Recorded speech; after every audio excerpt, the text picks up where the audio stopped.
Do you still remember life in Shanghai before lockdown? When the city was bustling with people, the streets filled with wonderful aroma of freshly baked bread and coffee. People go to parks, go on a bike tour along the Whampoa River, and enjoy amazing food.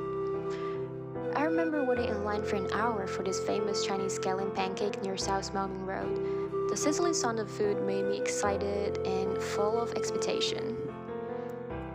I remember ice skating with my friend during the holiday, and we were both falling down a lot. I remember seeing a dog here and took a photo with her.